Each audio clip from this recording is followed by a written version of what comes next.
We are making our own story as we go, as we go, as we go. Hoping, we are hoping that we'll go so happy ever after, happy ever after.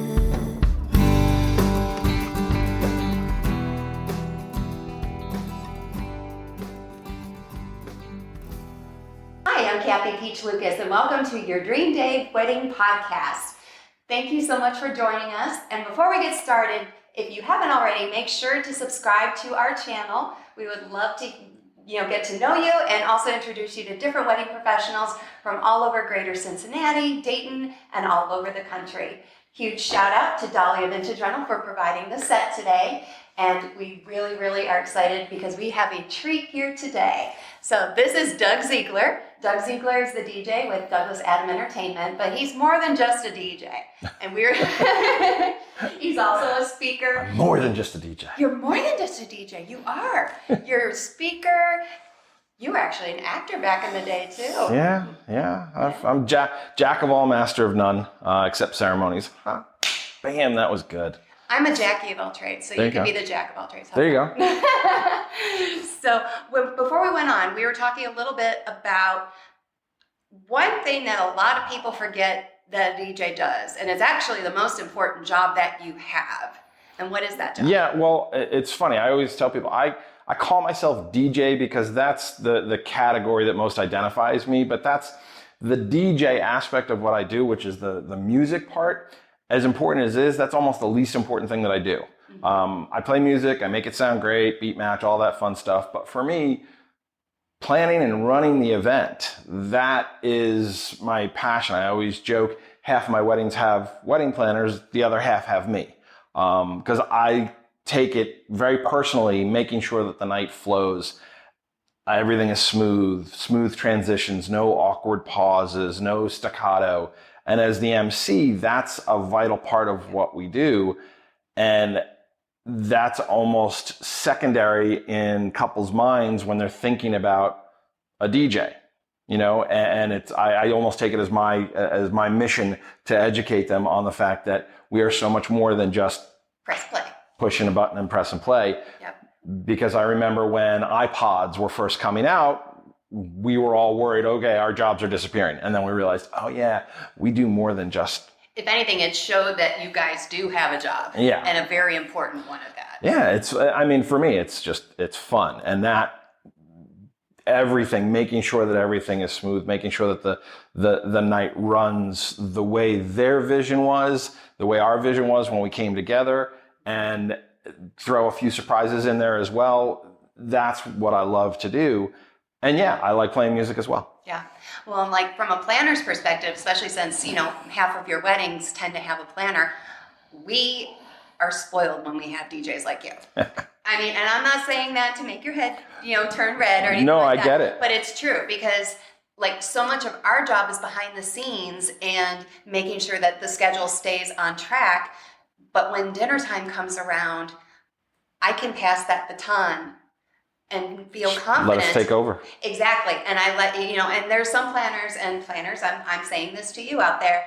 There are some planners who will tell a DJ how to do her job. And that is one of my personal biggest pet peeves. Same here. I always tell my couples, I'm not going to tell a photographer how to take pictures. I'm not going to tell a caterer how to cook their food. I'm just going to make sure that everything is done the way it's supposed to. Right. I don't want missed moments. I'm not going to call a toast if the photographer's not set, if they're not happy with the way that it's staged. Right. I'm going to make sure all those moments happen, but they're never waiting around for it. I always kind of say it, years ago, a couple called me a duck on a pond. On the surface, nice and smooth, but underneath my legs are flapping around like crazy. That's how I exist at a wedding. I'm the Wizard of Oz. You're not going to see behind the curtain, right? But everything's just going to happen, And yeah, working with the right vendors is so vital. That's why one of my first questions, or one of the first things that people fill out on my app, is it's a list of the vendors. It's a list of things that they've seen in the past, list of things that they don't want. But most importantly, that list of vendors, when I go through that, if it's people that I've worked with before and had positive experiences, I know what my day is going to be like. I know that it's going to be smooth. If it's people that I've never heard of or people that I know that aren't 100%, I know that there's going to be more of a conversation throughout the event, because the chemistry between the vendors is almost as important as the chemistry between the vendor and client. Oh, absolutely. And I think, when you hire a vendor to do a job, you have to trust that they're going to perform that job because they're being paid to do that job. And they're obligated to do that job. Yeah, I always say hire the right people. I'm not going to tell a photographer how to shoot pictures. I mean, Yep. I'm a photographer. Yes, we're shooting this on my phone. Okay. I am never, ever, ever going to be as amazing as Daniel Michael, no matter how hard I try. But I don't want to be Daniel Michael. Don't get me wrong. If, coming from my background with performing and improv, like I've talked about in the past, my whole world is observation, is paying attention to what's going on. So yeah, if I'm noticing things like, again, I come at it with a planner's eye, even though that's not my main job set, something like a cake cutting moment. Well, is the knife and server utensil there? Yep. Okay. Are there plates and napkins? Are there forks as an option? Little details that not everybody thinks about. And then if I'm bringing the couple up, is a photographer comfortable giving those instructions? I'll step back because I always kind of see that as their role. But if they don't jump into it, somebody has to. I'll jump in and I'll say, okay, hold hands. You guys are going to cut, server, put it on a plate, cut it in half, 2 forks, no smashing.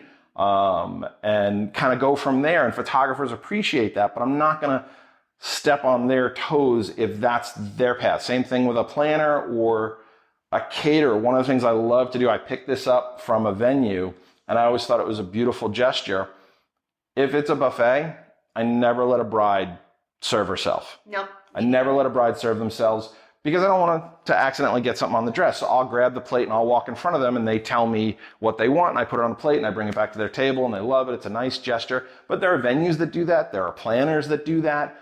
I look at myself as the last recourse for that. To do that. I want to make sure that it gets done. So if I don't see somebody else doing it, I'm going to step up.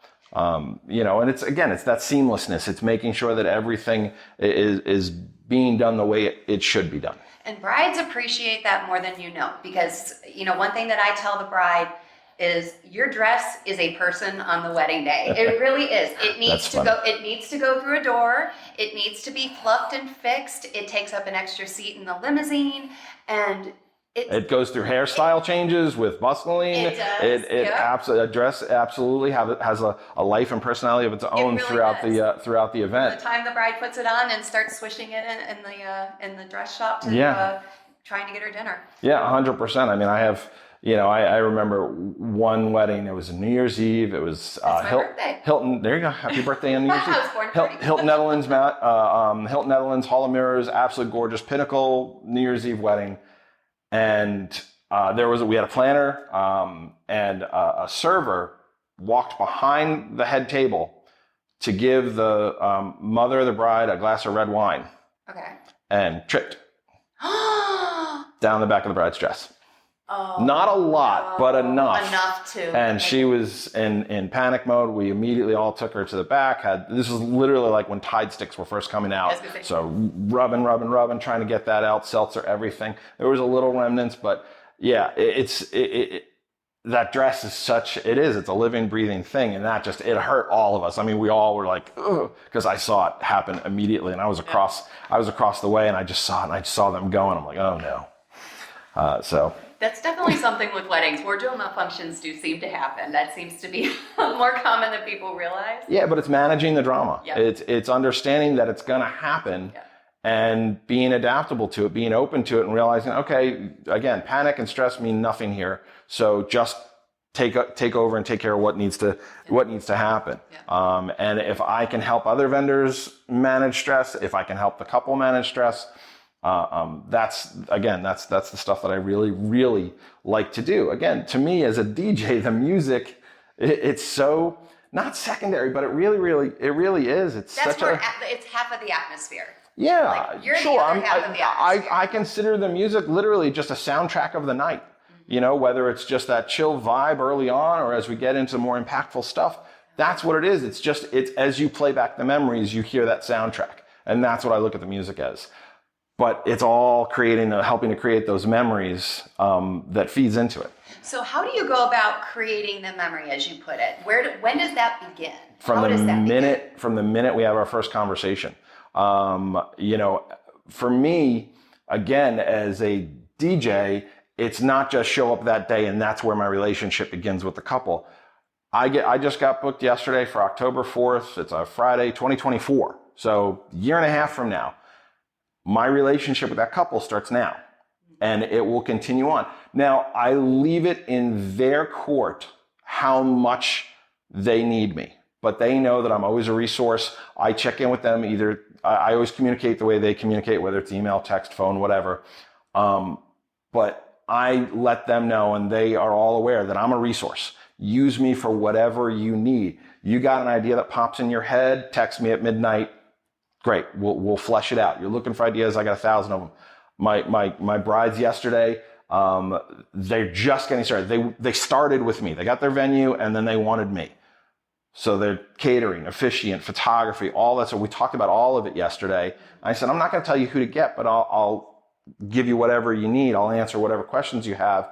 On my website, I have I don't call it a preferred vendors because it's constant, it's flowing. I have my resources pages with all different vendors on there.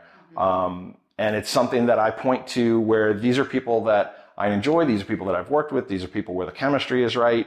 And I know that anybody that you pick in this world, you're going to be happy with.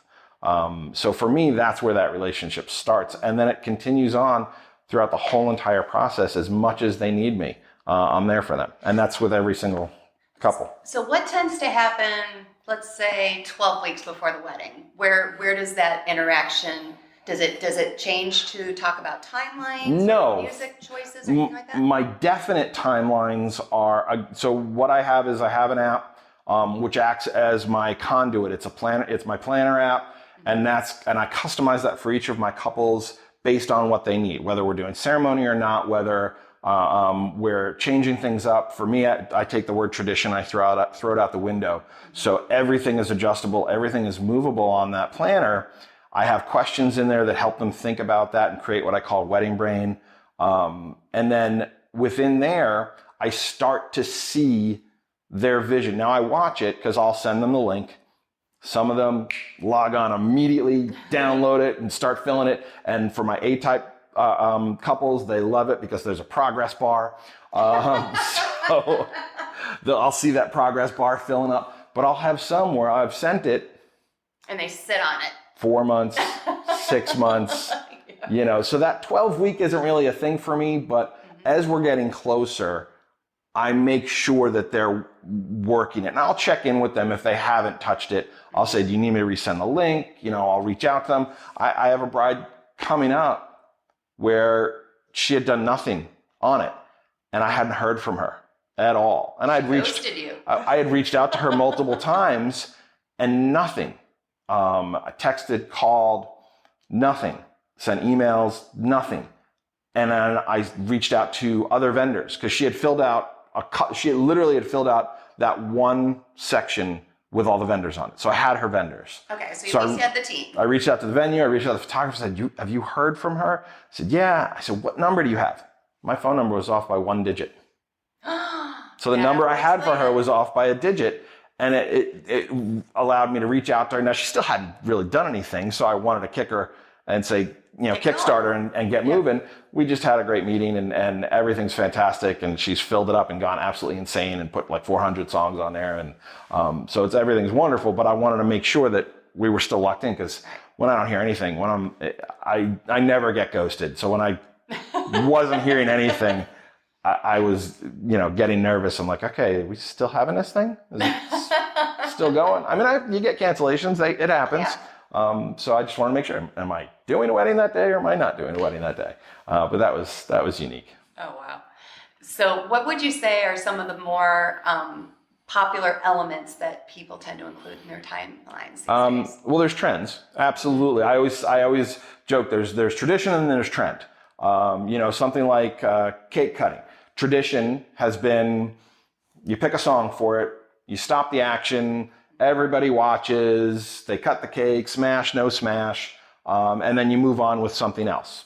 The trend has become where we're not necessarily stopping the action for cake anymore. Right. We're still going to have the moment. So after they're done eating, and again, this is conversations I have with photographer, videographer, whoever needs to be a part of that moment. But we're not playing a special song. We're not diverting everybody's focus to the cake. I always tell the parents, I always tell the bridal party, I say, hey, they're going to go over and cut their cake, but I don't announce it to the world anymore.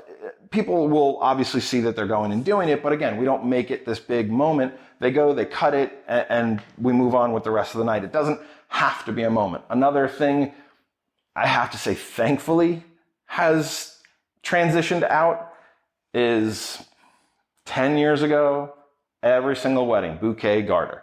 Every single wedding. Yes, I have noticed, I know where you're going with this, because I'm noticing the exact same thing. Now, I'd say maybe 25% of my weddings are bouquets. Maybe 2 or 3 a year there's a garter moment. My garters tosses have been pretty much like nil for the last few years. Yeah, it really, it like dropped off. It wasn't like a subtle decline. Mm-hmm. It went from like 2019 garter moments every wedding to now almost none. But because it's such a, there's no way around it. It's awkward. It can be especially inappropriate if you have somebody who's maybe 10 years old that catches the bouquet. Well, and then somebody older who gets the yeah, garter. I mean, it's uncomfortable. But so I have methods around everything. Mm-hmm. So if we're doing the bouquet, toss the bouquet, wonderful. Now, what I always talk to my couples about, I said, if we're going to do this, let's lean into the awkwardness. Let's lean into because we know it's uncomfortable. You're going under her dress to get the garter. So we're going to dive into that, whether we're going to play Marvin Gaye's Let's Get It On, Pony, Genuine's Pony, whatever it is, something that's just, we know we're going to get weird. And then when you throw the garter, if you want that third moment where the person that catches the garter puts it on the leg of the person that catches the bouquet, I make it a game time decision. If it was the right pairing, let's go for it. Let's have fun. Right. If it's the wrong pairing, I'll come up to you and we can either have it predetermined or you can tell me who do you want it to be. And I've tagged people out. So if a 10-year-old girl catches the bouquet, that's not happening. But if their friend and their other friend and they want to see that happen, I will absolutely make that happen. And I always say for and that would be entertaining to watch. Oh yeah. Oh, and again, we know that we're about to see something that's uncomfortable, so I lean into that, and I make it as fun, uncomfortable as it can be. Right. I had one wedding that I did it last year. It was down in Louisville, and we were going to tag in, but then they decided let's leave who it was. So it was her bridesmaid's girlfriend caught the bouquet. Okay. And then one of his groomsmen caught the garter. And they're like, let's do it. And the bridesmaid's girlfriend, she was wearing a nice pantsuit. And so we went into it, and they were both, and the groomsman had a mullet. It was, you couldn't have scripted this one better. And it was perfect, and they were both completely into it, and he was putting it up the pants, and then we tagged him out and tagged her girlfriend in, and she finished it. And yeah, that's where being adaptable and watching the situation and not just letting things play out without having any control over it. Mm-hmm. That's what I love to do, is really kind of guide the night, come up with surprises, come up with things that they didn't necessarily think about. I like to give my couples 2 or 3 surprises during their wedding, whether it's something that happens that night or something that I pre-planned that they didn't know about. I like to give them those little surprises because those help create those memories. Well, absolutely. Well, you also bring up an excellent point when you were talking about the cake cutting and parents. And I think this is a good statement for both parents that might be listening to this and also, couples who are planning their wedding. The generation gap. definitely comes into play here, because when parents, the people who are in their, like my age now, oh my God, I think a kid. When I started, I was close to the couple's age. I am definitely in the parents' age now. But you do get that expectation where the parents feel like, well, what do you mean there isn't a cake cutting? What do you mean you're not having a wedding cake? What do you mean you're having a 2-tiered wedding cake and you're having macarons and cupcakes and cookies? What do you mean you have a pretzel wall? Right. I mean, what they don't understand. And so for them, back when they had their wedding, that was a timeless moment. That was a moment that had to take place. And so, just kind of keep in mind that, be open to ideas, but also be open to maybe where the other person is coming from with that. Well, it's not 1960. It's not 1980. It's not 2000. Right, it's 2023. Today. It's now. It's today. And things change constantly from the way things are delivered. I mean, even again, I take tradition and flip it on a year. Who said, where in the rule books does it say you have to have your ceremony before your cocktail hour? Right. Why can't you invite people, give them a beverage, have them enjoy and mingle, and then have your beautiful ceremony, and then continue on and enjoy your night? There are no rules to weddings. No. People think there are, but there's no rules to weddings. It's more like you're going for the guest experience. And that's something as a planner that I always try to emphasize. You have to think about what is going to happen to your guest from the time that they shut the door in their car and walk from the parking lot to where they're going to the time that they leave. And is that going to include a welcome reception? And I've actually used a welcome reception as a plan B several times, where one time I had a couple and they were supposed to grab the tuxedos and forgot. Oops, yes. And so our ceremony was delayed for almost an hour because we had to send a courier out to go get the tuxedos because the groom was at a fishing tournament of all things earlier that day. So he didn't want to bring his tuxedo to that. And so we had to kill an hour of time for these guests. So what did we do? We flipped around cocktail hour. We turned it into a welcome reception. Yeah. Guests were happy. Everybody was happy. Tuxedos mysteriously arrived. We got him all changed, and then we started the ceremony, and then after the ceremony, went right into dinner. And if we were right on schedule. And if you do it without hitting a panic button, that goes back to the duck on a pond. All they need to see is that duck floating beautifully on the pond. They never need to see the craziness that's happening underneath. Right. That's where quality vendors, that's where people that know what they're doing and they didn't just show up, 2 days ago to be a DJ or to be a planner, or to be a photographer. People that have taken time to understand their craft and understand what it means to deliver service, they're going to make sure that happens. Because I tell my couples, the one thing I never want to do is add stress. If anything, I want to take it away. And that includes the parents. That includes the maid of honor who may be the A-type taking on responsibilities. One thing you hear me say over and over at the beginning of the days with ceremony and leading the cocktail is clock out. You're done. We worked real hard prior to this to make sure that you don't have to work at all today. So clock out, enjoy, here's a drink. See, I tell them they're on my watch. Yeah. I tell them to look at their watch. I tell them clock. I had one wedding where because with my app, you turn it into a PDF, you print it out, and I'll have that. But I had one where the mother of the bride's sister, so her aunt, she was their planner. She was their because she had envelopes for gratuities, and she was going to give it to me before the wedding. And I never take that. I would say, no, I didn't do anything yet. I didn't earn it. I didn't earn that yet. Hold on to it. She's like, what? I said, hold on to it. You see if I get it later. And then after introductions and we transitioned to dinner, I always go over to the couple and I check out, everything look good, everything sound good. And as I'm walking back, I see the parents' table and the aunt is there and she's got my planner printed out, like her version. So I just take it. I'm like, nope, you're done. I said, I'm going to light this on fire. You're done. Clock out. And the couple was right there and they were cracking up. They thought it was hilarious. I said, tell her she does not need this. And they're like, he's good. Leave him alone.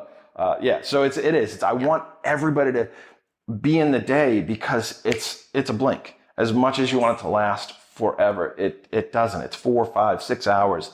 And that goes by so quick. And then at the end of the night, you're like, that's it? Mm-hmm. And then the next morning you wake up and you're like, well, what am I supposed to do with my time now? Right. Yeah. Literally, when you plan a wedding, you have a part-time job from the time that you get that engagement ring to the time that you walk down the aisle. And for some, it's a full-time job. And you can either outsource that to a planner or you can take it on yourself. And there's no right or wrong answer for that, because some people enjoy taking on all those details and, they enjoy, selecting, different 7 or 8 photographers and narrowing it down to 3 and then meeting with all of them. Some people would prefer to just have somebody else take care of it for them and then say, here you go, make a decision. All 3 of these are within your budget, style, and personality. Yeah. And there's no right or wrong answer. There really is. It's what fits the couple. And that's the great thing is, I remember when I went off on my own, I knew that I wasn't going to be taking business away from anybody else because there's so much out there. We are, as much as we don't necessarily want to admit it, our industry is recession proof. The wedding business it's not pandemic proof.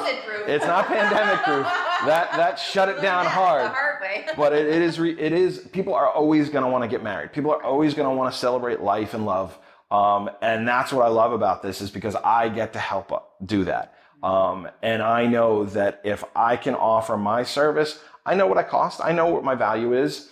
But that doesn't mean anything when it's the right chemistry. It doesn't mean anything when you have the right couple, when you have the right vendors.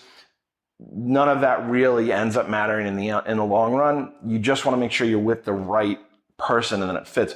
One of the things I tell everybody is there's thousands of us. There's thousands of DJs. We all have the same music. We all have speakers. We all have microphones. So what makes you the majority of us have good microphones and speakers. I said it's not even a matter of what makes us different. It's when you find one that you like, stop. Because you can go crazy. You can go down the rabbit hole and be looking forever. And you see those brides that'll show up to bridal shows and they're at every single bridal. I'm like, what are you still looking for? You don't need to be here anymore. You're just adding on to something that's unnecessary. You're done. Be done at a certain point because you can get completely lost in the rabbit hole of finding a vendor, of looking for ideas. And yeah, again, that's what I call the wedding brain. I just started a blog on my site and that was my first one is my wedding brain. So read that if you want to know what wedding brain is. What's a good website where people can go read that? You can go to douglasadamentertainment.com. Perfect. Yeah. Perfect. Thanks for that. That was good. No, you're welcome. No, but you bring up so many great points and, you've been doing this for a long time and I've called it this for almost 20 years now. I call it the first date. I got the idea from a DJ who you may know, Peter Mary. He's everybody's like, there's a few of them. Yeah. But his philosophy with it was, you and your fiance liked each other so much, you went out on a second date. That's kind of what we're doing. We're having a first date to see if it's a good fit. And, I always throw a little bit of because I have a bubbly personality. And yes, this is my personality. I'm very energetic. And some people don't like that. Some people prefer somebody a little more low key. I'm the bubbly energetic who's got a little hint of sarcasm, not in a bad way, but a little hint of sarcasm in her personality. Yeah. And I drop those little bites during that first date appointment because I want to see how they react. I want to see, do you laugh?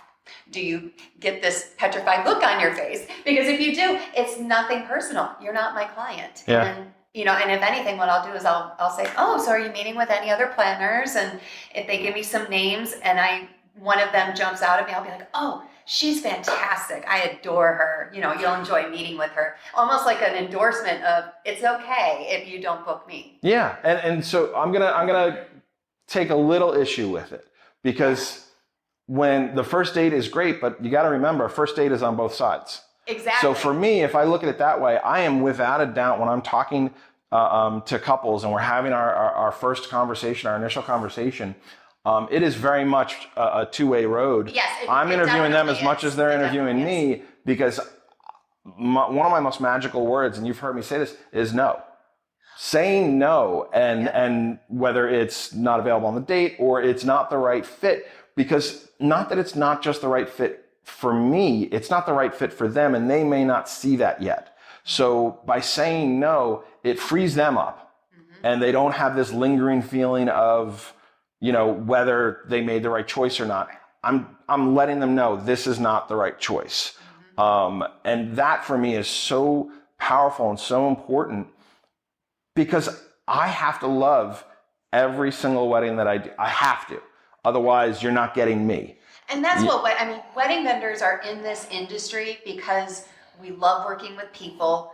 We love seeing those smiles. We want to see that, ear to ear smile at the end of the night where they're just so happy. For me, I'm a hugger. So if I don't get that hug at the end of the night, it's like, uh-oh. That's funny. But we really are in the service business. Oh, very much so. Very much in the service business. Absolutely. And I've been in that my entire life has always been service to others. And this evolution for the last coming up on 16 years, it has put me in a position where I know how important this day is. And I take that very personally and I take pride and I tell all my couples, I am honored when I'm a part of your day because I know what a big decision that was. And I know how important my role is to your day because you don't always hear the good stories of a DJ, but you always hear the nightmares. And I've heard nightmare DJ stories from all over and I never want to be one of those stories. I never want somebody to tell that story and have my name attached to it. So I take it very personally when I'm a part of your day. And I want to make sure that there are zero regrets. And I always joke, I don't say my name at weddings. I don't have a laptop with a sticker. I don't have a flat screen with a logo. At the end of the night, I want everybody to say that was the best wedding they've ever been to. And then they'll find out who I am. That's how I live through my business. That's how I live through my reputation. This year, I'm hitting my 1,000th wedding. That's awesome. So, good job. Thank you. I'm honored through every single one of those, whether it was when I first started and I was up and coming and figuring myself out and thinking I was the worst person on the planet, or now where every single wedding, I am still nervous going in thinking I'm going to suck. I am going to mess everything up. Literally every single Saturday, Friday. You only get one shot. That's the big difference with weddings and corporate. But as soon as I pack the car, as soon as I get to the venue, that's all out of my head. But going in, I'm like, I got to have everything. I know I need to. I'm not on autopilot ever because their wedding hasn't happened yet. So it's never existed. So I haven't done it. So everything is new. That's how I look at it. I don't do cookie cutter. I don't do the same thing each wedding because frankly, I'd get bored. Well, and I think the couple would get bored. Well, for them, it may be new to them, but it's not new to me. So if it's not new to me, if it doesn't feel fresh, if it doesn't feel new, what you see is what you get. I have to feel it. I have to have that passion for that day. Otherwise, they're going to notice because that's how my personality is. That's, even as a performer, there are things I can fake it, but full day, no, I gotta be absolutely passionate about. From the minute I pull into that parking lot, I'm on. That's my show. Let's go. Yeah. Like from the planner side of it, I'll work with the entire vendor team and get their piece of the timeline. And then I have a master timeline that's like 7 or 8 pages long, but everything that's on there is no surprise to the vendor team because they gave me that piece of the puzzle and it's their responsibility to make sure that it's executed. My job is to make sure that if there's an overlap or if there's an issue coming from another direction that they're not aware of that may impact how their timeline works. Like to me, that's my role in trying to, kind of keep one cohesive thing. So I love turning it over to the DJ during the reception. So let me ask you that. You bring that back to what you said earlier, and just again, as far as the timeline. I used to be very protective of the timeline, where this is what we made with the couple, this is the timeline, this is what we're doing. Over the years, I've adapted to where, this is the photographer's timeline, this is the planner's timeline, this is the caterer's timeline, this is the venue's timeline, and I plug mine where it is, and I make mine the most adaptable. Because things that you can't control, like Friday, my wedding on Friday, one of my absolute favorite venues, Soleil Tree Farms, gorgeous, overlooking the Ohio River, the mountains. It's absolutely beautiful. The view is ridiculous. And you've got that killer sunset. And so timeline, I have my things that we're about to get into, because once we get into a certain point, it just rolls. It just goes. Like once I get into cake cutting, we go cake cutting, toasts, fun things, special dances, blah, blah. It just rolls. And it's almost like a train that you just kind of jump on. But over the years, I've adapted that to, I have to incorporate my other vendors. So I'm talking to Sam, our photographer, and we're both looking at the sun. I say, we're about 20 minutes from sunset. I said, do you want to do it after cutting cake or before cutting cake? And she thought about it. She's like, let's do it now. We'll get those shots. I said, great. Whenever you're done is when we'll roll. We'll go into everything and we'll just go from there. Rather than, this is cake cutting time, we're cutting cake. You have 5 minutes to do sunset photos. No, they're there at that venue. We know that shot is going to happen. Let those shots happen. It's not my job to take that away from them. So being adaptable and being able to roll with whoever's in front of you. I always joke with my couples, time doesn't matter. I always say there's 3 times that matter. When the ceremony starts, when you walk down the aisle, when the food is ready, not because I'm fat, but I'm going to respect the caterer, and when it's over, because I'm going to respect the venue. Everything else is in flux. All of it is adaptable throughout the day. So you have to make that clear and then communicate that with the other vendors as well, so they relax their timelines. Because planners, I love you, but you are to the minute. Oh, and leading up to. I actually don't do that. I consider my timeline a chronological timeline, because I know things come up, and sometimes you have to make up time later because something happened. And that could be something as simple as the makeup artist was running behind schedule, or somebody who was supposed to have their hair and makeup done arrived 20 minutes late, and now everything else is 20 minutes late. And so I might be trying to make up a little bit of time here and there, or sometimes during the reception, you'll get the couple that says, well, I want to talk to guests a little bit longer, so we're going to put off, doing the toasts for a little bit. And that's fine. Yep. What can be a problem is if they start dinner more than 20 minutes late, because then it's going to start impacting the food quality. Yeah. Because when they make food, for example, like meat is about 80% prepared, and it continues cooking from the time that the caterer leaves their office to the time they show up to the venue. Well, guess what? That prime rib is going to keep cooking and keep cooking. And if you're 45 minutes behind schedule, it's going to taste like rubber. And then you're going to blame the caterer, when in actuality. Yeah. And again, that's where that food time, I'm going to hit that. If I have to take first dance from the beginning and move it after, I'll do that. If I have to adjust something else. And again, that's that adaptability. And there are so many people, and you've heard me talk about it, there are so many people that, again, they've got their planner, they go down that track, and that's it. If you're open, and again, as couples and as vendors, you have to be open to everything that's happening. It can't just be, this is what we created, this is what we're going to do that. It's like, this is the idea of the day, this is the vision, we work real hard beforehand, and then day of, let's have a wedding, and let's create the day. And that's everything from the timeline to the music. For me as a DJ, I don't just load up their playlist and hit play. Good, bad, or indifferent. DJs were 1,000 different ways. Every single song I'm watching, every single song on the dance floor I'm watching, I'm making adjustments, whether it's tempo, whether it's beat, whether it's mood, with lighting, with the music. I'm constantly adjusting. And then that doesn't mean that I'm always trying to pack a dance floor, because I know not every wedding is a dance floor wedding. So I don't try to make them dance floor weddings. I let dance floors evolve on their own. But I want to make sure that the vibe is always right for the moment. So I will constantly be adjusting the music based on their style, based on their playlists, and then adapting beyond that. Well, I think the thing that we've all gotten from this conversation is be adaptable. The timeline is not necessarily 100%, and it's never going to stay that way, but have fun with your big day, because it's going to fly by so fast. It's a blink.